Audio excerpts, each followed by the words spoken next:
iyi business rero wavuga ko yubakiye ku nkingi amapiriye ane. Piriye ya mbere ni ukugira inzozi. Ese inzozi zawe ni izihe? Ziriya nzozi zishobora kuba ibintu binyuranye ku bantu banyuranye batandukanye.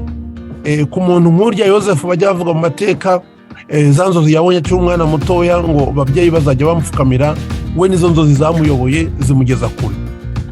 Ariko ku muntu afite inzozi nk'izo, hari n'igihe umugambi ufite nko kuvuga tuvuge nk'ubu niba umaze gufata inzu y'umwenda, bakabaza bayikwishyuza mu myaka 30, ushobora kuvuga uti ndashaka kwishyura mu myaka 5. Ibyo nabyo aba ari inzozi.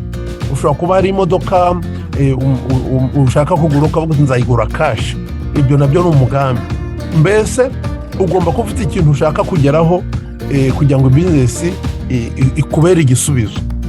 Ni nka kwa kundi umuntu afite urugendo agiye ahantu, aravuga ati ngiye nk'ubu ntuye muri Atlanta, nshobora kuvuga ngo ngiye Ottawa. Icyo gihe Ottawa bari inzozi zanjye. Iyi business imfasha kujya Ottawa kagerayo vuba cyane, nk'uko GPS abayimenyereye. Iyo ufite ahantu ugiye ikwereka ahantu uri naho ugiye, kandi ikazakwereka igihe urugendo igihe inzira ikakwereka zose zishoboka, ukihitamo inzira ya hafi kandi ukamenya n'igihe uzagererayo. Iyi business rero nayo ni kumeze. Ikintu cya mbere usabwa ni ukugira ikibazo ukeneye gukemura mu buzima bwawe, nicyo tukwita inzozi. Abantu bamenye Imana, inzozi zawe zishobora kuba ari nk'umugambi Imana ifite ku buzima bwawe. Ese uwo mugambi urawuzi? Niba uramutse utawuzi, iyi business yatuma uwutahura. Niba uwuzi kandi yatuma uwugeraho. Icya kabiri ukeneye hariya kariya gaserikare banditse ngo starfishing. Ukeneye kugira company. Iya starfishing, Royal Starfish ni izina ry'iyi company twese dutunze. Ibanga ririmo rikomeye nuko iriya business ntabwo ari twebwe twayitangije, nk'uko nabivuze mu kanya, yatangijwe n'abantu bitwa Woodward na Brady. Gutangiza business yo muri Amerika, ikaba mu state yose 50 yo muri Amerika, ikaba mu state mu province yose muri Canada, ndetse ikaba no muri Australia. Ni ukuri ushatse kubyikora wowe ni ibintu bitwara miliyoni nyinshi cyane, nta mafaranga wowe wabona kuyitira ngo uzayabone.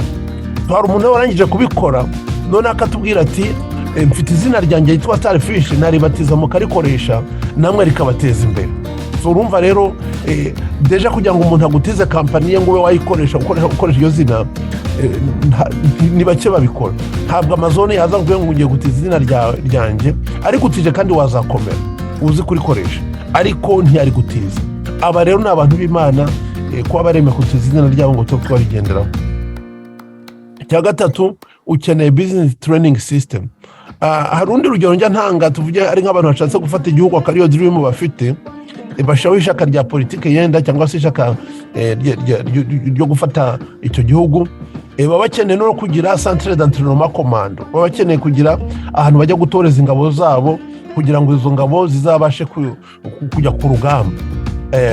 Naba bashaka kujya gufata dream, bafite dream yo kujya gufata igihugu runaka. Abo ngabo na hano rero muri business ya kugira ngo uzabe ikintu ugeraho gikomeye, ukeneye kwigishwa, ukeneye kwiga, ukeneye kugira ahantu abantu babafatanya bikorwa nawe bakeneye kwiga, kugira centre d'entraînement rero. Noneho ya paterne muri rwo rugero rw'abasirikare, njya mvuga ngo waba ukeneye kwitoza kurasa imbunda ya machine gun, kuko iyo umuntu ari umusirikare nyine akoresha imbunda. Umuntu waciye muri sike muri izi nkingi kwa renye zo kwitoza no kwinjira muri company. Iyo yinjiye muri vision, muri dream, akinjira muri company yawe, akaba yagiye mu itozwa, akaba yitojeje, akaba n'imbunda zikuyirasa. Icyo gihe niwe watangiye vision umwe, mubaye babiri. Abantu babiri baragenda bakashaka abandi babiri, mukaba bane bagashaka abandi mukaba 8 bagashaka abandi mukaba 16. Gutyo iyo ari umupango mwapanze nyine muzajya nko myaka 2 cyangwa 3 cyangwa 5, igihe kiragera none mukagira umubare w'abantu bahagije bashobora kuba bagera ku cya kintu mwari mwiyemeje. No mu business rero iriya pattern ni ikiganiro ndimo ngirana namwe, ugenda ikiganiro ukageza ku bandi, noneho uko bagenda biyongera kandi business yawe nawe igenda yaguka nkuko uraza kubitahura business yaguka kubera ko wamaje kwigeza ku bantu benshi ukagira abafatanyabikorwa benshi niko business itera imbere. So iki rero no kugenda usobanura ibintu ibingibi nibyo bituma business itera imbere. So mbere yo kugira ngo dukomeze ariko reka nsubire inyuma gatoya mbereke utundi tuntu dukenewe kugira ngo dream yawe ibashe kuba nziza. Ikibazo cya mbere ukeneye kwibaza mbere yo kwinjira muri business ni ukwibaza ngo ese uri mwene nde. Icyo ni ikintu gikomeye kuko abantu benshi babajije barisuzugura ugasanga mbese umva business batayikora. Ariko abantu basobanukiwe ibanga ryo gukomera ntabwo bareba mu mifuka yabo cyangwa se icyo bakora nicyo batunze kugira ngo menye niba bakomeye, ahubwo baribaza bati ese ndi mwene nde. Riya jambo rya mwene nde ahantu narivanye muri iyi minsi ishize mu Rwanda bakoze inama ya Cogamu ni ibihugu byose byakonejwe n'Abongereza, uretse ko basigaye bemera muri igihugu nk'u Rwanda kitakonejwe n'Ubwongereza, ariko ibyinshi ntibyakonejwe n'Abongereza. Muri iyo nama rero bafite umushyitsi ukomeye cyane, uwo muntu yitwaga Karori, niba utari kumva wari waza kumusobanukirwa mu kanya. Noneho usanga mu gihugu hose mbese biteguye kuzakira umuntu ukomeye cyane, mbese umushyitsi mukuru, kandi abanyuraga imihanda bakayifunga, mbese ugasanga ari ibintu byakomeye. Uyo kubaza ese umuntu ni papa ugiye kuza, ese ni Imana yamanutse, mbese ukibaza uti byagenze gute. So uwo mugabo rero mwene Karori nta kindi kintu cyari kimukomeje, ntabwo ari uko afite amashuri menshi, ntabwo ari uko yari umusitari, oya, ni uko uwo muhungu, uwo mugabo w'umukambwe yari mwene Elizabeth.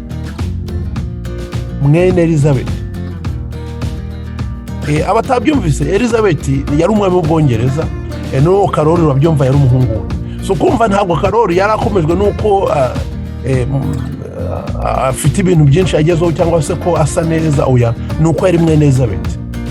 Donc kubera ko yazi neza ko avuka kuri Elizabeth nibyo byari bimukomeje, ndetse n'abandi bose bakabirokoneza bakamuha icyo cyubahiro.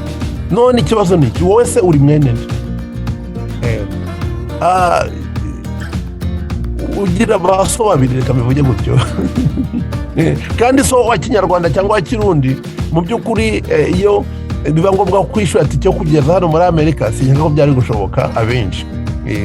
So nukuvuga rero ko hano muri Amerika ubyuka ukabigusubiza amaso inyuma, wasanga mu by'ukuri umuntu wabigushoboje n'undi mugabo ukobereye papa, kandi uwo mugabo yitwa Imana. Utsiko bimeze. Umuntu wasobanuriye yuko afite papa mu ijuru, uwo papa akaba yitwa Imana.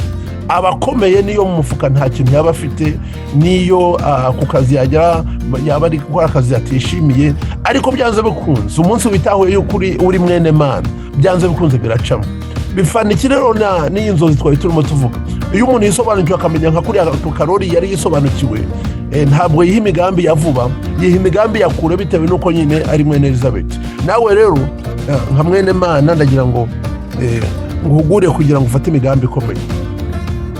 Hari amabanga abiri natahuye atuma umuntu akomera. Ibanga rikomeye kuruta ayandi ni ugusobanukirwa yuko ubuzima umuntu abupanga bugapangwa. Navuze mu kanya uriya Yosefu akiri umwana mutoya, za nzozi ze zamweretse ko azaba umuntu ukomeye, zamweretse ko abantu ababyeyi bazajya bamupfukamira. Abamuzi abazi iyo nkuru bamugirisha ari bene nyina, baza kumujugunya mu rwobo nk'aho bagiye kumwica, ariko kubera izo nzozi yarabo ari umwana yabonye bamupfukamira. Ukumva izo nzozi rero ya dream niyo mvuga, yamushizemo imbaraga, yavuze uko biri kose mu nzozi nabonye bamupfukamira, ntabwo nabonye ndi mu mwobo ngiye kugwamo. Ukumva biramutabara. Nubwo kandi bamukomeje bakamugurisha mu giputa akagenda umucakara, nkuko natwe ino bashobora kudufasha nk'abacakara, ntabwo byamuciye intege kubera ko yari afite nyine izo nzozi yabonye, kandi ndizera ko yarazi ko ari mwene nde. So gusobanukirwa yuko ubuzima bwawe ufite iherezo ryiza, kandi iryo iherezo ryiza ukaba wabyandika ku rupapuro, ukavuga uti ubuzima bwanjye buzarangira gutyo, ukabupanga uti none ndi hano nzajya ntera intambwe buri munsi ngana hariya ngiye, kuko ya GPS nababwiraga mu kanya umuntu imuyobora igatuma agera yagiye, vuba cyane kuruta atayifite. Irindi banga rya kabiri ni nta esheki ibaho mu buzima, nta esheki. Ushobora kuba uri ubona utaraho wifuza kuba, yenda n'abandi bakakwita ngo rubanda rugufi, ariko ibyo ntacyo bivuze kuko nta esheki ibaho. Ikintu kibaho ni ukutamenya inzira. Hari igihe abandi bashaka kumenyeza bakayiguhisha, ukagaragara nk'aho usuzuguritse kubera kutamenya inzira, ariko iyo umuntu wabonye inzira yayikweretse, none nawe ntuba umunebwe, ukabishamo imbaraga zawe, ibyo yakoze nawe ukabikora, hahandi yageze nawe wahagera. Nta esheki ibaho, ahubwo aba bantu bamenye inzira. Noneho hakaba n'abandi bashobora kumenya inzira ariko ntashemwe imbaraga, ntazagereho inzira yarayize ariko akabikora ko abaye umunebwe. Niba rero wowe utari umunebwe, ushatse washima Imana yuko hano hari umugabo wabonye inzira yo gukomera, none arashaka kuyikwereka, kandi arashaka kwigisha inzira zose yakoresheje, business yubatse, arashaka kuyigutiza iryo zina rye ngo urigendereho, azakwereka n'andi mabanga yose kugira ngo uzabe umuntu ukomeye. Kereka wowe winaniwe, naho ubundi wari muri esheki utari wahura n'iyi business, ariko wayibonye uyu muntu uturi imbere uturangaje, yabigezeho, yageze ku bintu bikomeye, ni umubillionaire muri kino gihugu, kandi kino gihugu arakizi, avuka muri kino gihugu, ariko yemeje kugira ngo agufata akaboko akuyobore. Urumva rero niwemera akaguherekeza, ntabwo bizakunanira, kandi niyo washaka kubitinya, uri kumwe natwe twese tuzagenda tukwankuraja. Wagize amahirwe cyane kuba winjiye mu rubuga rw'abantu biyemeje kuzaba abantu bakomeye. Nawe rero tujyane, ntusigare inyuma. Nkuko nimbabwiye rero, iyo umuntu yatahuye yuko ubuzima buryo bufite iherezo ryiza, arapanga. Gupanga ni ibintu bikomeye, ni ibintu byangombwa cyane. Abantu bapanga ubuzima bwabo akenshi 99% bagerayo kuruta abatarapanze. Twebwe rero mu iyi business idufasha gupanga ubuzima bwacu, ukagira plan ya buri munsi usoma iminota 30 ibitabo bikwagura imyumvire n'ibitekerezo, ukumva audio 3. Buri kimwe hari isomo tugira ku wa kabiri, saa 3 kugeza saa 3 n'igice tukakora iryo somo. Buri kwezi hari seminari tugira, kandi buri kwezi ukaba waganirije business abantu 15. Buri meza ne tukagira convention major. Iyo convention niyo barimo batubwira mu kanya, kandi nge ukuntu atahuye business, kujya muri convention nicyo kintu gikomeye gisumba ibindi wakora muri business. Nk'ubari convention iteganijwe ejo muri mu kwezi kwa gatandatu, tariki 18 kuri tariki 18, izabera i Kentucky ku bari muri Amerika, ibere Ottawa ku bari muri Canada, ibere kandi na hariya sinzi ukuntu bahita Utah, muri Utah, abatuye iriya muri mu burengerazuba bwa Amerika, izabera muri Utah. Urumva rero aho niho imipango y'ubuzima itangirira, kuko dupanga ku meza ane.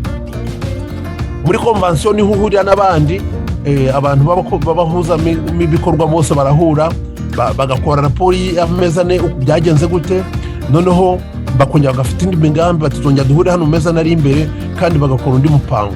So no kuvuga iyi convention nicyo kintu gikomeye, niyo pilier ya mbere ikomeye. Ugomba guhora uzirikana buri ameza ane, ukabuzi icyo uzakora. Ameza rero iyo bibaye inshuro 3 umwaka uburangiye. Hari ibindi bihembo bitangwa iyo umuntu abaye wa mbere. Turaza gusobanukirwa yuko iyi business irimo ya training center twababwiye, batanga amanota, wagira amanota meza mu mezi 6, hari ahantu baguha ukajya muri vacation muri Florida, amezi umwaka umwe. Ugize amanota meza ujya Hawaii bakakwishurira. Byose bagenda bakwankuraja kugira ngo ugire ubuzima bupanze, ubuzima bufite umugambi. Twese rero kandi turasabwa muri iki gihe turimo, turasabwa kugira ngo tubohoze abantu miliyoni mu gihe cy'umwaka umwe n'imyaka 5. Niyo gahunda turi kugenderaho. So kumva rero abantu benshi cyane dukomoka iwacu ntabwo tumenyereye gupanga ubuzima, twibwira ko abantu bakomera biturutse mu bintu by'ishaba, ariko aba ngaba barimo batwigisha gupanga ubuzima, byanze bikunze bizatuma tugera kure. So hano natangiye rero iyi dream birakorera ni usobanukirwa ko uri mwene Mana, ukamenya yuko ubuzima butegurwa, ugasobanukirwa yuko nta esheke ibaho iyo ufite umuntu ukuyobora ukagendana nawe, ko byanze bikunze ugera ku bintu bikomeye. Ibyo ngibyo iyo usobanukiwe bituma ugira dream nziza, bigatuma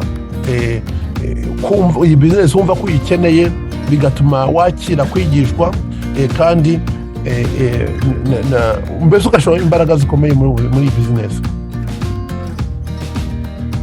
Business rero nyakuri itangira kuko ndabivuze mu kanya, ku nzozi zawe. Ese inzozi ufite n'izi, icyo ushaka kugeraho ni ikihe, umugambi ufite ni uwuhe? Ushobora kuba uri ushaka kwishyura imodoka cash, ashobora kuba uri kugira ngo inzu wafata umwenda mu myaka 30 yishe mu myaka 5, ashobora kuba ari umugambi w'ubuzima bwawe. Icyaba ari cyo cyose ushaka, niyo motiva, niyo nkingi ya mbere, niyo ntambwe ya mbere winjira muri business. Ese urashaka kugera kuki? Umugambi ufite n'uwo ushaka kugeraho. Ibi nkwibutse iki kiganiro ndimo nkubwiriza nicyo kiganiro uzajyana n'abandi. So iyi graphic agashushanyo kari imbere yawe, ukijya umenya ukuntu ugasobanura, kuko nibyo bituma business wisobanukirwa. Kariya kitwa life kari hariya rero, karavuga ngo twatahuye ibanga ry'ubuzima. Ni amahirwe abantu benshi bashobora kwinjira muri ubuzima ntibazigera babutahura, ariko bano bantu bafite inararibonye batubwiye ngo ibanga ry'ubuzima twayitahuye hano muri Amerika. Niba byari bigoye byoroshe, ngwino muri business turakwiye uko bigenda. Ikindi kiri hano akandi kantu kari hariya kari agatelefone, karavuga ngo icyo ukeneye smartphone. Itelefone wari usanzwe niyo yonyine bisaba, ntabwo bisaba kugira ngo ujye muri projet iza gutwara amafaranga menshi ubwubatsi, ntabwo bisaba ngo ujye muri projet yo korora. Oya, telefone yawe niyo ukeneye gusa kugira ngo business wawe yikora. Ese ufite telefone smartphone? Niba uyifite, ubundi bajya guhifitira ibintu bya WhatsApp n'ibintu bya Facebook n'ibintu bya YouTube bigutesha umwanya, ariko noneho ubu ngubu ushobora kuyikoresha ikaza kugira umutunzi umumiliyoneri. Akandi gashushanyo gakurikiyeho ni kariya bita ngo inkuru ya pipeline. Akangaka ni keza cyane, uramutse ukumvise iyi business wahita uyinjiramo kandi ukibwira n'abagenzi bawe. Reka niba uri gufata note, ndizera ko uri gufata note, reka nkubwire amapuwe 6 kandi yose ya ngombwa kuri kano kantu. Nuyumva ayo ngayo urahita winjira muri business. Icya mbere, hari abantu bihaye hanze. Ese urikorera cyangwa ukorera abandi? Niba ukorera abandi, ikiganiro njyanye nawe nje kubwira ngo wakwikorera. Iyi business irashaka kugira ngo barashaka gushyira amaboko yawe, business wahita ukora aho kugira ngo ukomeze gukora abandi. Kuko ukora abandi niba uteza imbere inzozi zabo zizasohora, izawe waraziparitse. Ariko nutangira business yawe uratangira gukora inzozi zawe. Uyu munsi ntabwo ukeneye kuzategereje zo, uyu munsi wafata inzozi zawe ugatangira ukwirukanka. Icya kabiri, ese uri mukorera abandi, ukorera amafaranga cyangwa amafaranga niyo agukorera? Muri kano kanya ukorera amafaranga cyangwa amafaranga niyo agukorera? Watahuye iforumire, watahuye ibanga ry'ubuzima bituma amafaranga agukorera iyo wiryamiye, noneho wakanguka ugasanga amafaranga aragutegereje kugira ngo uyakoreshe inzozi zawe. Ese nuko bimeze? Niba atari uko bimeze, iyi business igiye kuguha uburyo bwatuma wowe uzajya wiryamira amafaranga akagukorera waramutse wamaje kwisobanukirwa neza. Icya gatatu, ese iyo urimo ukora amafaranga, ko baguhemba bariya baguhembera iki? Iryo soko watanzemo ikihe kiguzi kugira ngo baguhembe? Bagura iki nawe? Kuko ntabwo guhera amafaranga muri kama, ntabwo ujya ngo guhera amafaranga ubusa, hari ikintu uri kugurisha. Ubyitegereje rero neza wasanga ikintu urimo ubagurisha ni igihe cyawe nicyo ugurisha, kandi igihe cyawe nibwo buzima bwawe, kuko igihe iyo gitambutse ntabwo gisubiraho. Iyo ugiye ukabakora amasaha 8, amasaha 8 aba yagiye, ntabwo azajya gusubiraho, uba wayatanze. Nta maraso yawe watanze, n'ubuzima bwawe.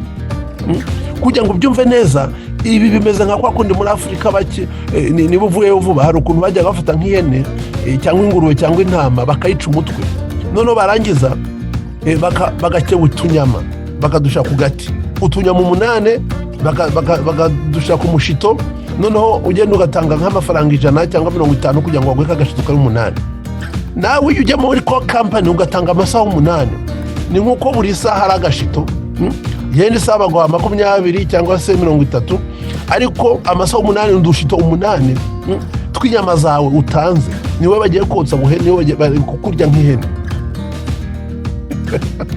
mu minsi mike ihene yiryoshye muri Afurika bwira bayimaze nawe rero ushobora kuba ugifite imbaraga uri umusore bakakurya bunguri kubera ko kiryoshye ariko mu minsi mikeya uzasanga inyama zawe bazimaze ari amagufa gusa. So icyo nshaka kuvuga ni uko iyo umuntu abaho yigurisha agurisha inyama ze niyo forume y'ubuzima mbi ishoboka ibaho. ni ukuvuga uramutse uhuye n'umuntu ukubwira ngo ibyo wabihagarikana bikemera wagombye gutega amatwi kumva cyane kuko kwigurisha ntabwo. none se reka nkubaze wa mwene Elizabeth twahoze tuvuga arigurisha niko abayeho akorera abandi. niba we watawe yuko uri umwana w'Imana niba umuntu ari mwene Elizabeth akaba we abandi bamukorera kuki wowe mwene Mana kuki wowe ugiye gukorera abandi utanga igihe cyawe utanga amaraso yawe utanga inyama zawe. numva ko hari ikintu ukwiye gukosora. mbese iyo umuntu abaye kuri ubwo buryo aba ameze nk'umuntu utwaye imodokari ariko ari kujya muri direkisi itariyo uba ukeneye gukata ugakora domituro. nakubwira ngo aka gashushanyo ni ukumva karatuma uhindura ibitekerezo n'imyumvire. so bagomba kubera ko watanze igihe cyawe. ipo ya kane niba gufata note ni uko ibi byose bipfira mu myumvire. hari umuntu wigeze yandika igitabo kivuga ngo rich daddy poor daddy, avuga ngo abapapa b'abakene bigisha abana babo ngo mwana wanjye ngo uzajya kwiga primaire wige secondaire wige university uzafata diplome none nawe uzabaho neza uzakira. ariko ntiyamenye yuko ari kwigisha umwana kugira ngo azakora abandi bantu. rich daddy we ntabwo yigisha umwana gutyo, we yigisha ayoheza umwana we mu ishuri vuga ngo mwana wanjye ntuzakorera abandi uzikorere abandi abari aho kugira ngo abari baguha akazi wowe uzakabahe. mwana wanjye ntuzafata imyenda ahubwo wowe uzabagurize. so ukumva hari abantu 99% babwiwe ngo bazakorera abandi bigariye amashuri yo gukorera abandi. hari umwe gusa ku ijana we babwiye ngo azaha abandi akazi aziga kugira ngo azaha abandi akazi. abo rero bigishijwe guha abandi akazi ni 1% kandi batunze 99% y'ubutunzi buriho ku isi. naho babandi bigishwe ngo bazakora abandi 99% ariko batunze 1 gusa ry'ubutunzi buriho ku isi. ni ukuvuga rero twebwe abenshi turi hano turi muri kategori y'abigishwe gukora abandi. iyi business irashaka kugira ngo duhindure imyumvire duhindure imyumvire tuve muri aba bantu bakoresha akadobo noneho tujye muri bariya bakoresha robine. aribyo bituma ngiye gukoresha urundi rugero narwo wakumva. ese iri iwanyu hari imisozi ibiri iteganye noneho hakaba ari isoko ry'amazi ku musozi wa kabiri. kugira ngo ujye kuva mu mazi akaba ari ngombwa yuko ufata indobo ukamanuka umusozi umwe ukajya mu bandi ukongera ukazamuka ukagera ku isoko ukavoma amazi kwikora indobo ukamanuka ukagaruka. ari ukugira ngo ube kuri ubwo buryo cyangwa se ujye ugashora imbaraga na bagenzi bawe n'abatuye umusozi bose mugashora imbaraga mu kubaka robine. hakaba impombo ziturutse kuri wa musozi zikaza ku wundi none mukajya muvoma amazi wanyu mufunguye robine. ese ibyo wahitamo ni ibi abategereje neza nabaye. so rero niba ukora abandi akaba ari kubayeho umeze nk'umuntu uvoma yikorera indobo akamanuka umusozi akazamuka uwundi. iyi business irashaka kukwigisha uburyo bwo kubaho uvoma amazi wawe mu rugo aribyo twavuze ko wiryamira noneho amazi aza abantu bagura mu gitondo ugafata amafaranga kujya gukora inzozi zawe. igisobanuro cya nyuma ku bantu bakunda iby'Imana na Yesu cyaka gashushanyo ni uko njye umunsi nakabonye kanyetse umusamariyakazi ahura na Yesu. umusamariyakazi nk'uko muzi nawe Yesu yamusanze ku mugezi yazanye indobo nk'iriya yaje kuvoma. So Yesu amubwira ati wa mudamu we rero ni solution y'ubuzima ufite irimo utubazo tubiri. Icyambere amazi ntajya amara inyota, icya kabiri akadobo wazanye ni gatoya. Ni ukuvuga uzajya ujya mu rugo kubera ko inyota itashize uhite wumva ukeneye gusubira kuvoma. Niyo ibyo ukora gusa ubyine muzunga, nta kindi kintu uzabasha kwimarira cyo kujya ku nzozi z'ubuzima bwawe. Yesu avuga ati ariko njyewe nakugira inama ubinyemereye. Njyewe icyambere unyemereye nkakugira inama, mfite impano y'Imana nakuzaniye. Icyambere naguha amazi y'ubugingo amara inyota. Icya kabiri ubwinshi bwayo yaba isoko idudubiza mu mutima wawe ku buryo ntiwazongera gukenera kujya kuvoma, ahubwo abantu muhuye nabo wajya ubasagurira bakavoma kuri ya soko yawe. Iyi business rero nayo niko imeze, ni nkaho ushatse ubifate, ni nkaho nanjye ndimo nkuzaniye isoko y'amazi idudubiza, aho wowe uzamara inyota, uzashira inyota kandi ukajya usagurira n'abandi, kuko niko iyi business niko ikoze, kandi nicyo ije kumara mu buzima bwawe. So nkuko nabivuze, akarushanyo ko nyine ukumvise katuma urya mugore yataye indobo, yataye akabindi, akurikira Yesu. So nawe rero ibi bintu byumvise nkuko nabyumvise, nawe indobo wayijugunya noneho ukajya muri formule yo gufata isoko y'amazi idudubiza, kuko nibyo bizima. Iriya plan rero yo kujya kadobo nkuko twari tuyivuze mu kanya, bya bintu nababwiye by'ukuntu umuntu yigurisha. Abantu baragupangiye, abantu isi nimbi baragupangiye ku buryo ugenda ushaka ufite nk'imyaka 30 uyu munsi, hari indi myaka 35 bagupangiye ku buryo nugera ku myaka 65 bazakubwira ngo ujya muri retraite, muri retirement, niko bakubwira. Kandi ugasanga umuntu yabyakiriye akibwira yuko ngo agiye gufata ikiruhuko. No, bagupangiye ni nka prison bagushizemo. Noneho imyaka 65 nigera bazavuga ngo yishiketse kwa turu kuryashizemo agasukari, bagucire bajugunye. N'udufaranga baguhezaga batugabanyemo icya kabiri cyangwa gatatu. Nibwo usanga abasaza kuri Walmart bari kuramutsa abantu, nuko araguye muri mutego ntihagire umuntu batabara.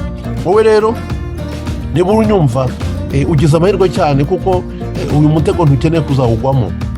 Nutangira business yawe, byanze bikunze iyi gahunda bagupangiye urahita uyigobotoramo.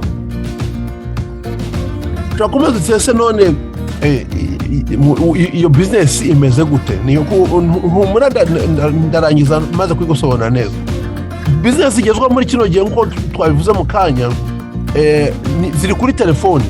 Uyu munsi kubera ibintu bya internet, ibintu bya technology, abantu bakize cyane ntabwo ari abantu bafite amasambu manini cyangwa se bafite ubuhinzi. Oya, ibintu bigezweho uyu munsi ni iPad, ni smartphone. Murabizi namwe ba platform murazizi, TikTok, YouTube, Netflix, Amazon.com, nibyo Facebook, nibyo bintu byabariya basore byabakijije, kubera ko wowe kuri telefone yawe ukina na tujya tuntu twabo twa app. Ariko bakavuga bati dufite abantu benshi bari gukoresha app yacu, none abakeneye gukoresha publicité bakaba amafaranga menshi. Noneho biriya byabaye pipeline kuri bo, byabaye isoko y'amazi dudubiza.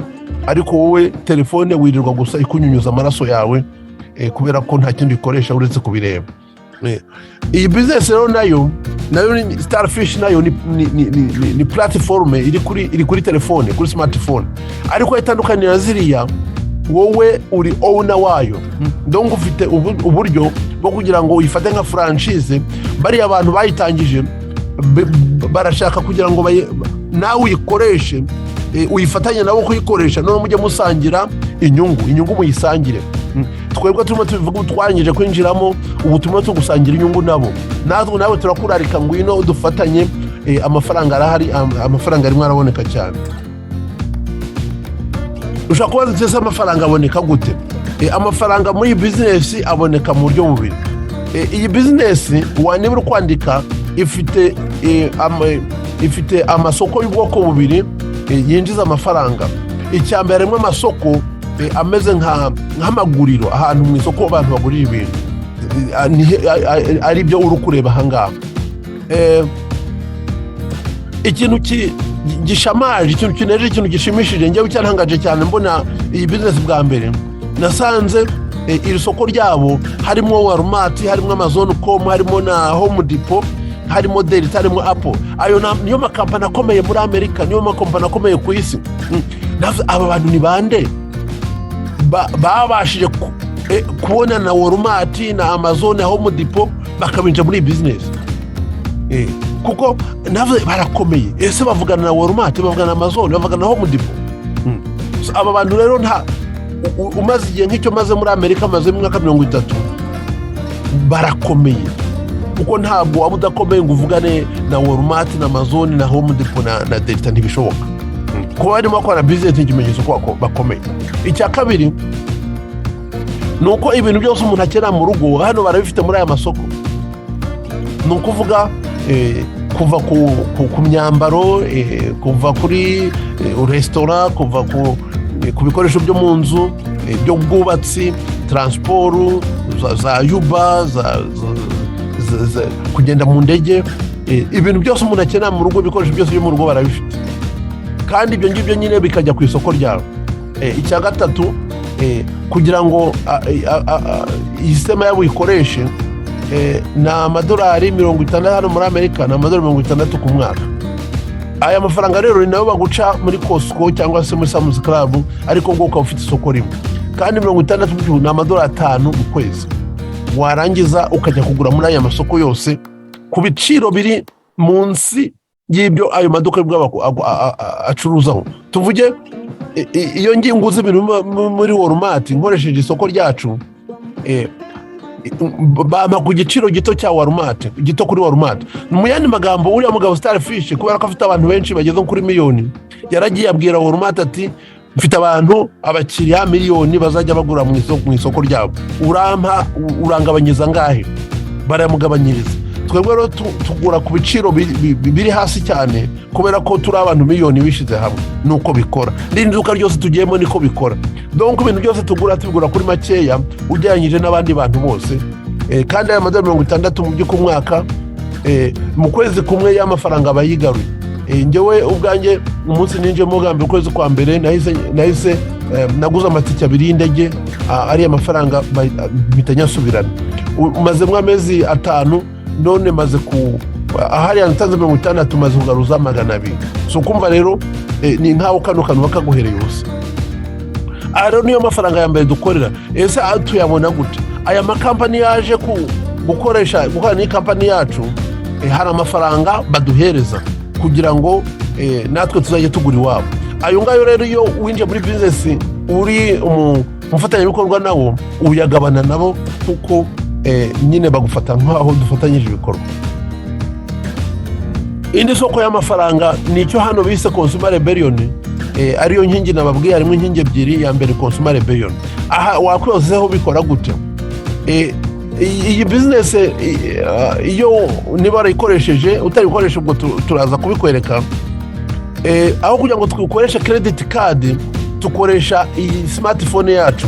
Donc iyo ugiye nko muri Walmart ukagura ikintu, ntabwo ukoresha debit card, ukoresha telefone yawe akaba ari ikoresha kugira ngo wishure, noneho bityo ukishyura udakoresha debit card. Ese kuki tushaka kwishyura tudakoresha debit card na credit card? Nuko debit card ica amafaranga wowe batakubwiye, ku buryo mu mwaka binjiza miliyari 75, kubera ko abantu bagiye bakoresha izo card twabo. Kandi ayo ngayo ni amafaranga agera kuri transaction fee.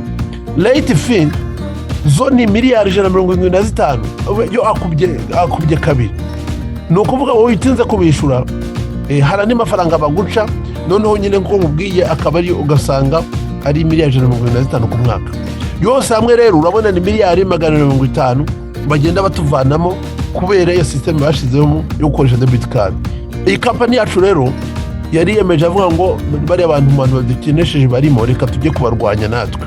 Tuzabigenza gute? Tuzahinga system yo kwishura idakoresha debit card na credit card. Iyo system rero ni iri muri iyi telefone. Iyo kimwe mu bintu ubwira abagenzi bawe ushatse kubiza muri business, bavuga uti turashaka kureka gukoresha debit card na credit card, tukazajya dukoresha iyi Starfish.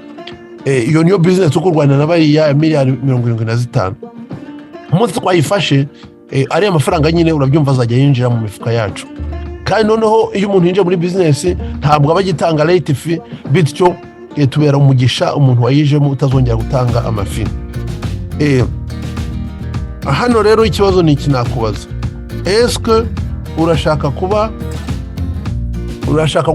gukiza bariya basanzwe ari abiyone basanzwe bakirwa na za debit na credit card, cyangwa urashaka kuba twebwe dukoresha cash dukoresha telefone yacu? Birumvikana rero yuko twifuza yuko uza ugafatanya natwe kugira ngo tubohoza abantu tubavana gukeneshwa n'amadebit na credit card, kandi byanze bikunze tuzabigeraho. So iyi niyo ndababwira niyo soko ya mbere tuvanamo amafaranga iyo tugeze mu rwego tutinjiza amafaranga tuyayinza bariya araza ku ruhande rwacu biciye mu cyo twise consumer rebellion. Icyaka bikinjiza amafaranga muri business yacu ni cyo bita leadership revolution. Nicyo tujye kuganira muri kano gakurikira. Leadership revolution ese niki? Twatangiye tuvuga yuko abantu benshi dufite inzozi ariko ntitwabashe kuzigeraho kubera ko umwanya wacu tumumara mu makampani dukoreramo, kandi kuba dutindayo cyane bigatuma tuzabasha kuzigeraho. Iyi rero ikintu cya mbere tuganizaho ni iki, nakwaje ngo ese wowe inzozi zawe nizi? Uwaguha igihe cyawe cyose ntukijyane muri kampani wagikoresha iki? Ibi byatuma inzozi zawe. Ese ya robine igiza n'amafaranga wowe wiryamiye wabyuka mu gitondo ugasanga amafaranga arahari, wayakoresha iki? Ese freedom yawe ifite wayikoresha iki? Kwibaza ibyo bibazo nibyo bituma umenya inzozi ziri mu mutima wawe. Hari umuntu uvuga ati ngewe nasubira iwacu nkubaka ibitaro, hari uvuga ati nakubaka amashuri, hari uvuga ngo nafasha bene wacu bakennye, hari uvuga ngo nafasha imfubyi. Mbese hari ibintu byinshi tuzi twakora tutajya dukora nyine kubera ko igihe twakigurishije abandi ntabwo tugikoresha kugira ngo tugikoreshe inzozi zacu. So icyo kibazo rero ukwiye kubyibaza ukavuga uti ese kuki nakwinjira muri business? Nimbona igihe cyanjye nzagikoresha, nimbona amafaranga nzayakoresha, nimbona freedom nzayikoresha iki? Icyo kintu cyaba kirimo imbaraga nyinshi nicyo kizatuma kujya muri business bikorohera. Iyi business ibanga ryayo ni irihe? Ubigeraho gute birya bintu? Nkuko twari tubivuze mu kanya ni leadership revolution. Inkuru byatuma byumva neza. Mose ari mu butayu, se uko yamusanzeyo asanga yirwa cimanza kwa mu gitondo akageza nimugoroba. Noneho aramubwira ati ko Mose ati nukuri aka kazi iyi ritme uriho uzasaza vuba, ateka nkugira inama. Bari abantu bose ufite uyoboye genda uturanyemo abantu bamwe bakurire ingo 10, abandi bakuri ingo 100, abandi bakuri ingo 1000. Noneho ubigishe kuyobora, ubigishe ubuyobozi, ubigishe guca imanza zitabera. Noneho imanza zibaho bazica wowe uzajya uca imanza zabananiye. Iyi business rero nayo niko imeze. Wowe bakwigisha kwifatanya n'abandi, bakakwigisha ni ishuri ry'ubuyobozi, ishuri ry'ubuyobozi ryo kuyobora. Icyambe banza kukwigisha kuyobora ubuzima bwawe. Ariyo mpamvu kubwira ati imyenda yiveho noneho ujye ukoresha cash. Wamara kugera ku rwego rwo kwiyobora bakubwira ati genda ushaka abantu 10 turakwigisha uko bayobora, ukagenda ugashaka 10 ukabayobora. Iyo ubonye abantu 10 umushahara wawe wikuba inshuro 10 cyangwa inyungu zawe. Iyo ugiye ukazana abantu 100 umushahara wawe inyungu zawe zikuba inshuro 100. Uramutse uzanye abantu 1000 za nyungu zawe zakuba inshuro 1000. Uko niko ibi bikora. Ndongo ubikora kubera yuko bakuvanye muri ya myumvire y'umupapa w'umukene bakuza mu myumvire ya papa ukize, bakwigisha kwikorera ndetse no kugira abandi akamaro. Ndongo ni ishuri mu by'ukuri, nibwo buryo bwaka bwo kwinjiza amafaranga. Hano rero harakwereka iryo shuri ukuntu ari ishuri shamaje. Andi mashuri akenshi iyo wizemo bakubwira bati fata ibintu mu mutwe nurangiza kuguha ikizamini ukaza gukora ibizamini bakaguha amanota. Hano ntabwo ariko bikora. Hano barakubwira bati amasomo ngari yagenda we wigisha, none ibyo wize ubishyire mu bikorwa. Noneho umusaruro ubonye washize mu bikorwa niwo utuma baguha diplome. Tuvuge ubasha kwinjiza amadolari 1,100 ku kwezi, baguha diplome y'uburida. Wakwinjiza 2,800 baguha diplome y'ubukoordinateur. Wakwinjiza ibihumbi 17,600 bakora diplome y'ubwa device. Wakora 40 ku kwezi bakakugira life coach. Wazi kwinjira 160 ku kwezi bakakugira double life coach. Umva imibare ndi kuvuga, 1,100 ku kwezi akinjira buri kwezi akaza akinjira deja ku muntu. Hari umuntu ibyo ngibyo byatuma areka akazi kubera kutayakorera yo ngayo. 4,400 ku kwezi n'amafaranga menshi cyane. 16,000, 160 ku kwezi n'amafaranga menshi. Utuzi dukoramo nta iyi mibare nta n'inzozi ntago tujya tuyirota, ariko abangaba barimo barakwereka bareme bakoreraho, barakwereka inzego bafite zikora muri company deja kuko izi nzego kuba zihari byagombye kumvisha yuko aba bantu koko bafite formule ikora. So noneho icyo cyane icya mbere donc ni ukwigisha leadership abantu. Icya kabiri ko gikomeye cyane gituma business umuntu wese yayikora, ndetse n'umwana w'imyaka 5 aramutse bamwemeye kwinjiramo yayikora yumvise ibintu bigize ngo team approach. Iyi business kora ikintu cyitwa team approach. Team approach se ni iki?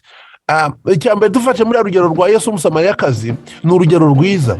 Yesu yari umuyahudi, umusamariyakazi ari abasamariya bangana batumvikana, amoko atumvikana. Noneho Yesu ashatse guca mu busamariya bari bamwangiye.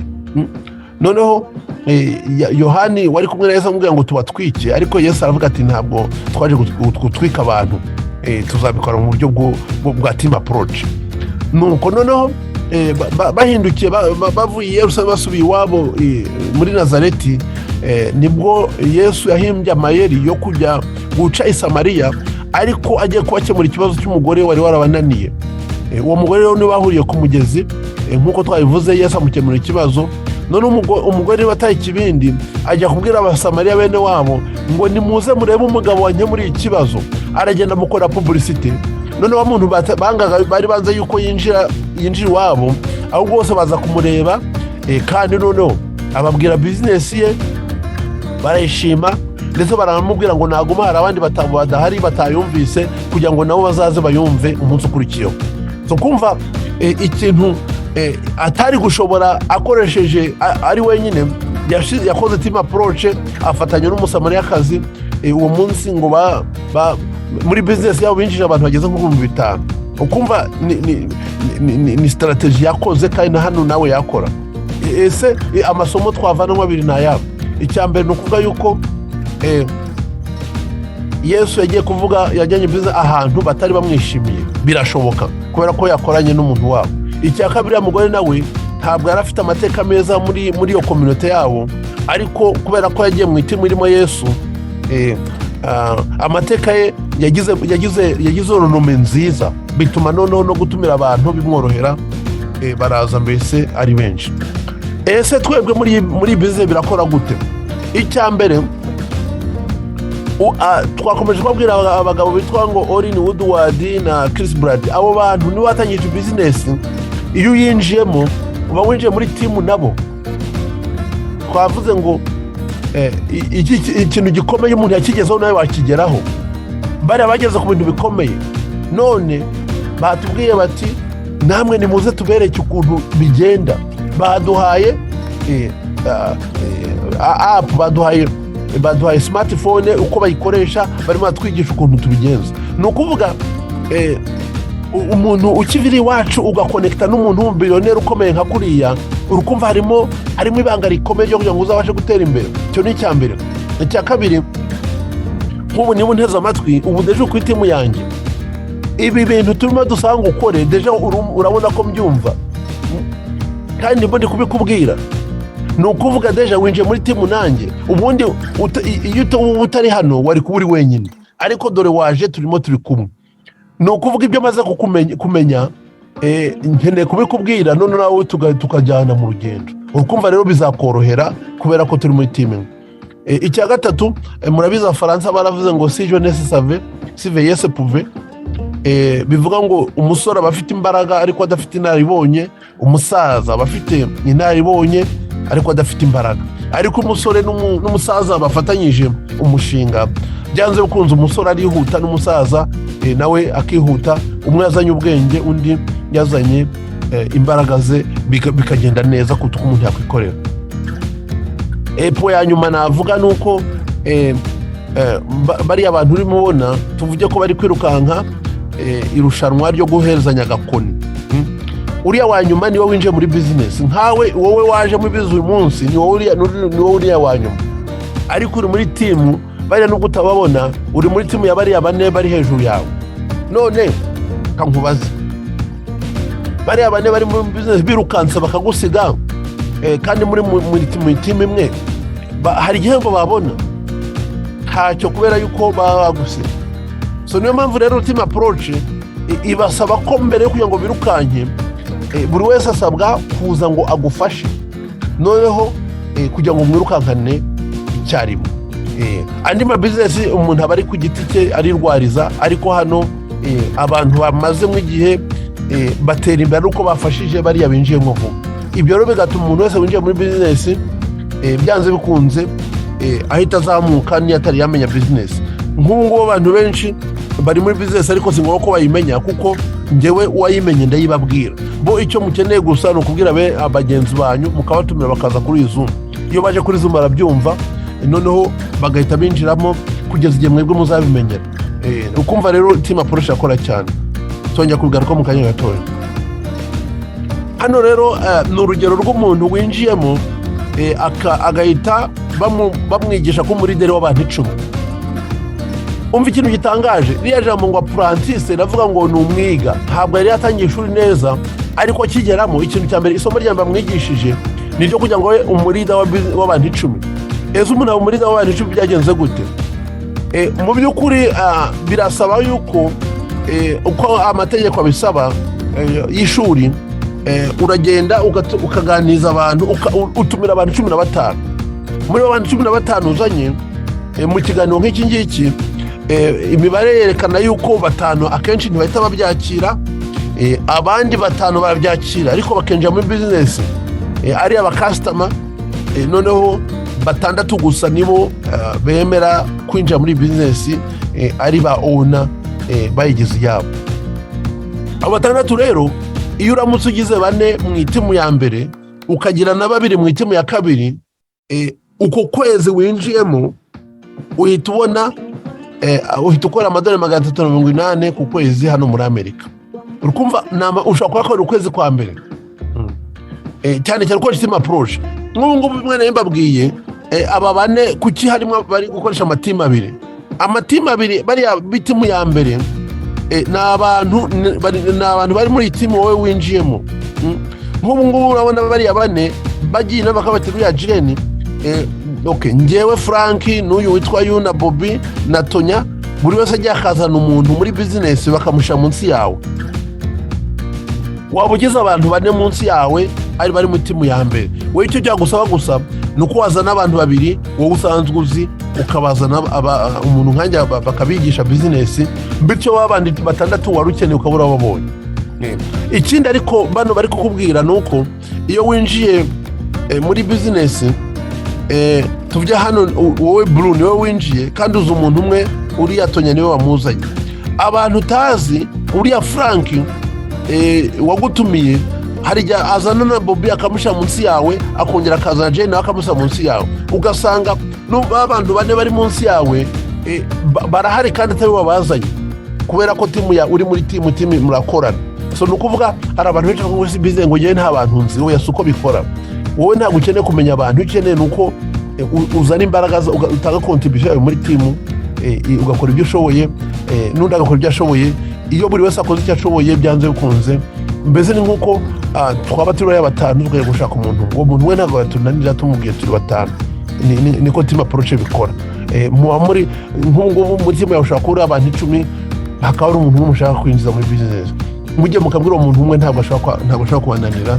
Niko team approach ikora, igatuma icyo kibazo ngo abantu nzababwira iki nzabigenza gute, nuko ubutari wabyumva kiro ntabwo bigoye kugira ngo abantu baze muri business, cyane cyane iyo umuntu yumva bakumva ko ari ibintu afitiye akamaro. So business rero y'abantu 1000 nako y'abantu 100, uwa muri dere twabonye we bisaba ko aba afite abantu 100 muri community ye. Ni muri dere w'abantu 100.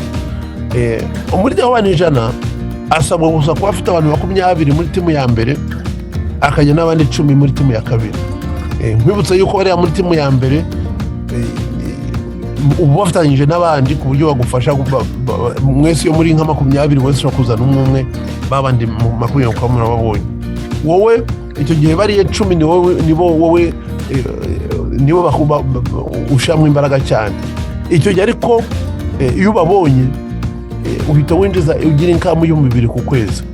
Ikintu kandi kitandukanye n'amafaranga yandi ukorera muri business nuko aba bantu iyo baje muri business bagumamo ntibasohokamo. Nuko ko amafaranga urakomeza uyahembwa ukwezi kwa mbere n'ukwa kabiri n'ukwa gatatu urakomeza ukahembwa ubutagira iherezo. Arokari yawe utakoze ntayo bashaka kuguha, ugomba gutanga igihe cyawe. Uko rero niko business ikora muri team approach ku buryo bitewe n'inzozi ufite n'abantu 1000 bazaza, n'ibihumbi 10 bazaza, n'ibihumbi 100 bazaza. Cyane yuko niba uyinjiyemo nk'ubu ngubu ukaba uri umusore, hari umukobwa ndi kuganira nawe ugiye kwinjiramo afite imyaka 22, muza afite imyaka nk'iyi mfite urumva ko azaba arimo nka miliyoni y'abantu, azaba atunze ibi bya mirenge. So abantu bari kwinjira mu cyera abasore cyangwa se niba hari abasore muzi mu bararike binjiyemo bizatuma baba abantu bakomeye. Iyi business rero ibanga ryayo hari ibintu bita call for, uretse ko hari ukundi bigaragara ariko ndagira ngo bigaragare hano mu ubu buryo. Irasaba ibintu binavuge ko ari ishuri, irimo ibintu bibiri, hari biriya by'amasoko akaba n'ishuri. Iri shuri rero uburyo umuntu aritsindamo ikimuhesha amanota ni kuriya gusoma nababwiye iminota 20-30 ku munsi, ni ukumva amaudio. Kumva amaudio niko umuntu amenye business kandi nuko afata izindi nyigisho ziri muri university. Icya gatatu ni ukujya muri za meeting nk'ubutumwa muri Zoom meeting no kuyasosiya. Hari meeting nababwiye ku wa kabiri, hari meeting iba mu kwezi rimwe, nababwiye ko na convention iriba buri mezi ane. Uko ni kuhura n'abagenzi bawe ukamenya n'abantu mufatanyije business. Ibyo ni ngombwa cyane. Icya kane apply niki ni ugukora nk'ibindi gukora iyi business ukayibwira abandi. Ubu ndimo ndayikubwira utu tuntu tune nitwo bigusa kugira ngo business uyitsinde, kuko bigitangira bari ishuri isaba gusoma, kumva, kujya mu maklase, ariko ni class imwe mu cyumweru, class seminaire imwe mu kwezi na convention imwe mu mezane. Ukumva ibyo ngibyo nta wabikora bitakubuje ko n'ibindi rusanzwe ukora, upfa gusa kubisha muri gahunda yawe muri priority. Apply no kubwira abagenzi bawe. Ibyo numara kuyumva uzasanga umuntu wese uzi akeneye kuyimenya, bizaba ibintu umuntu wese ayikeneye. Umuntu wese utikora akabakorera abandi akeneye kumva aya makuru, kuko ni mubonye nazabasha kubihoza. Uko nababwiye ibi ni ibitabo, iyi ni library, donc ni university. Hari abantu ngo ese ngo amafaranga aturuka muri iyi business. Ni university. Amafaranga aturuka mu kintu, amafaranga y'ishuri. So natwe kugira ngo twigemo hari amafaranga dutanga y'ishuri, nkuko mu university nabwo wiga mu watanze amafaranga. Gusa twebwe amafaranga dutanga mu university ni make cyane ku buryo ushatse wabyita ngo ni ubusa. Nk'ubu utanga amadolari 60 ku kwezi kugira ngo amasomo y'university yose ubashe kuyumva for free. 60 par mois. Ni ngo utanga amafaranga y'ahantu ucumbitse ugakodesha inzu utuyemo, cyangwa se niba ufite inzu wafashe wishyura amafaranga. Natwe university yacu utanga 60 kugira ngo wumve amasomo yose arimo. Ukumva ni ridicule. Iza university twagiye twigamo watanga 50 ku kwezi ku mwaka, ariko hano ni amafaranga 60 kugira ngo wumve. Hari 60 tanga kugira ngo ubashe kuzoheza abagenzi bawe. So donc hari ibiciro dutanga kugira ngo twige muri university, nibyo nyahinduka kaba ibihembo ku muntu wize neza. Aba ni ba professeur bacu. Professeur muri university nta ushaka kwigishamo utari millionaire muri business, kuko ntabwo akwemera kugira ngo uvuge iyi business itaragize ikikumarira gituma utanga ubuhamya. Aba professeur bacu bose abangaba iyo tujye muri convention niho tubabona, duhura nabo, wese akaduhamya bwe, wese akatubwira amakuru ye. Umuntu akagera abakunda n'abandi akunda cyane, akagera abafana bitewe nuko n'universite n'abaprofeseri ukuntu bazi kwigisha. Hanyuma aha ngaha harimo amafakulite, hari iyo bita life training, hari iyo bita financial development, iyi ngiyi ni twigisha nyine kuba miliyoneri, hari personal development twigisha kujera karagiteri yacu, professional development twigisha kuraninga business. Mbese ni bifate nishu iyi ni universite. Donc iyo ufashe franchise yiyi muri app harimo universite, harimo amasomo umuntu yiga, kandi harimo n'amasoko umuntu ahahamwo ibintu. Ibyo nibyo bintu biriba muri universite. Aba n'abayobozi, Orin Woodward nuriya n'umudamu we Rory, Chris Brady nuriya, Terry Brady ni nuriya, donc numero 4 Dan Hawkins. Ukuriya niko bakurikiranye mu buyobozi bw'universite. Donc again ntiwibaze ngo business ni iyihe, ni universite akabamo n'amasoko. Hanyuma hano icyo mvuga ni ntuza ni y'amakondisiyo y'umunyeshuri kugira ngo atsinde iminota 30 gusoma ibitabo 6, ntabwo ari ibitabo byinshi cyane. Abenshi twagiye tugazana ibitabo bakaduha ibitabo bimeze nk'amadictionnaire utasoma. Hano ni 6 gusa bagusaba byibanze, ukaba business ukayikora. Cyari cyitwa ngo 13 resolution for life cya Orin Woodward. Nicyo nkunda cyane, ariko hari n'ibindi bisanzwe bizi: the magic of thinking big, how to win friends, personality plus, how to raise myself from failure, and how to have confidence in the power of dealing with people. Bya ni ibitabo iyo umuntu abyiza amenya kudiringa n'abantu, kubwira ibiza abantu bikakorohera. Association bya nahanda ngo associate, donc hona kubwiye ngo weekly hari open meeting buri cyumweru, hari seminar buri kwezi, hari convention buri mezi ane. Ahantu ngere nkubutse yuko hari convention igiye kuza mu kwezi kwa 6 ejo bundi, ibi yagusaba kugura tike ya convention. Convention ni kaminuza, ni nka abize muri university nko kujya gukora seminari ya doctora. Ariko nanone convention iryo somo kugira ngo rifate rimara iminsi 3, rigura amadolari $135 turi hano muri Amerika. Ayo mafaranga ni nkaho nabyita nabyo ni free, kuko uwakubwira ngo uzana $135 hanyuma wigishwe n'umubillionaire. Mu by'ukuri abantu n'Imana bohereje kugira ngo batwikirize. Iyo umuntu avuze ngo amafaranga muri business abatabyumva, kuko twe twagiye tuba muri systeme zombi. Amafaranga mwisi baguca amafaranga menshi kandi bakakwigisha kuzahakwa n'abandi, ariko ingiye baguca amafaranga y'ubusa kandi bakakwigisha kuba gushaya ya business. Ni birahindutse cyane. Kumva gutega amatwi ama audio, hari ama audio bagusaba kumviriza kugira ngo business yumve neza. Mu kwezi kwa mbere hari ama audio 50 yumvise kabisa, cyangwa se ntushaka kugenda buhoro ukayumva buhoro birakureba, ariko hari ama audio 50 umaze kumva yose. Ibi ndi kuvuga nawe urabyumva ukababwira abandi, business wayisobanukirwa wayumvise. Hanyuma show the plan, pattern niki ibi ndimo nkora. Uragenda ugakora liste y'abantu ufite muri telefone yawe inshuti zawe, warangiza ukajya ubaganiriza babwiye business. Uyibabwira gute? Utu tuntu tudushanyo nagiye mbere kandi tugenda usubiramo ukatubabwira. Iyo wamaze kudusobanukirwa business wayumvise, kandi yumvishije umuntu wakayumva, biba byarangiye ugiye ku muntu ukomeye. Nicyo business gusaba. So hanyuma rero iyo umaze kumva business ukora iki? Hari ibintu bibiri ushobora gukora. Icya mbere ni ukwiyemeza kwinjira muri business, ukinjiramo nka customer. Customer ni ikintu umuntu wemeje kujya gukoresha amasoko. Iyi business imeze nka avoka, none kimwe barya na amasoko, none kimwe cy'ikibuto ni ishuri. Hari umuntu rero ushaka kwirira avoka, kijya cy'ikibuto akakijugunya, nguwo yinjiramo nka customer. Ni wa wundi utanga $60 ku mwaka akajya akoresha iyi app kugira ngo ahahe mu maduka. Nababwiye ko aya ni amafaranga 5 ku kwezi, ni make, ni ubusa kabisa. Nababwiye ko ngiye maze kugeza nko 200 kandi nakaguze $60.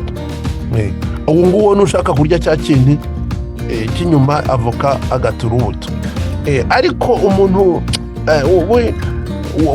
wabitahuye vuba, we yishimira kubirya byombi akarya ikinyuma cya fruit ariko n'imbuto akazibiba kuko kubiba imbuto nibyo birimo agahimbaza musyi. Iyo rero winjiye nkushaka kuba umubibyi uba owner winjira uvuga nka top customer uvuga tugiye kwinjiramo nka top customer none nyuma y'iminsi 3 bakakwemerera kugira iyi platform nawe ukajya kuri telefone yawe ari yawe. Icyo gihe iyo winjiyemo nibwo bakutangira wemererwa kuyikoreramo nka nyirayo. Icyo gihe hari andi matarifu akora. Rero niba waje muri business umuntu agutumiye ari bwo mbere waje urasabwa kugira ngo wongere ujye kubera umuntu agutumiye uvuga uti babe ntabishimye uti none ngiye kuba customer cyangwa se ngiye kuyifata nka business. We bitewe n'icyo uhisemo arakweza link yenda customer cyangwa se aguhe link ya owner bitewe we n'icyo wamubwiye umubwire kabisa icyo ushaka. Icya kabiri ariko hari ama audio ya ngombwa ukeneye kumva kuko ibintu ubwiye ukumva ni umwanya muto twari dufite na introduction duguhaye.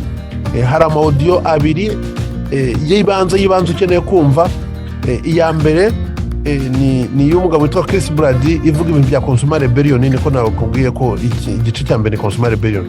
Iya kabiri ni y'umugabo witwa Bob Robson yitwa Starfield Domination. Izo zombi uzumvise business urayisobanukirwa neza kandi ukumva yuko ari deal nziza.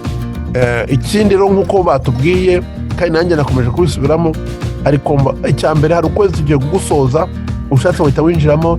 Ni byiza kwinjiramo kuko hari gahunda ya buri kwezi winjiyemo ku kwezi kutari kwarangira urukumva uzabarwa yuko winjiye muri kono kwezi biza kugira akamaro. Icya kabiri ariko cyane cyane mu minsi mikeya hazaba iya convention tariki 16 z'ukwa gatandatu. Ugure tike byanze bikunze. Ngewe nagize harabonije muri business birabagora cyane kugira ngo babyumve ariko umunsi bajya muri convention bose barambwiye bati nukuri watugiriye neza kandi business bari gukora bishimye. None kandi abatagiye muri convention kugeza umunsi ntibari babyumva. Donc rero niba ushaka gutangira business ntubare ngo biragukutike. Nujya muri convention uzahava ibibazo byose byasubirwe kandi uzahava uzi ko ari Imana yakujyanye kuko izaba yagushyireho inzira yo kugira ngo yohoze uve mu buretwa bwa Satani. Hano hari umukecuru utarahuye n'iyo opportunity ya business. Udahuye n'iyi business uzarangiza kwishyura imyenda yawe ungana kuriya. Dore imyaka uzaba ufite. Yasobanukiye ko system ari rigged amaze kungana kuriya none agiye gutangira gusevinga kuko nibwo arangije kwishyura ya myenda ye. Uraje kuzagira kwishyura imyenda ungana kuriya. Imana igufashe kugira ngo ibi bintu ubyumve kuko nabyumvise kuko gutabarwa kwawe kwaje.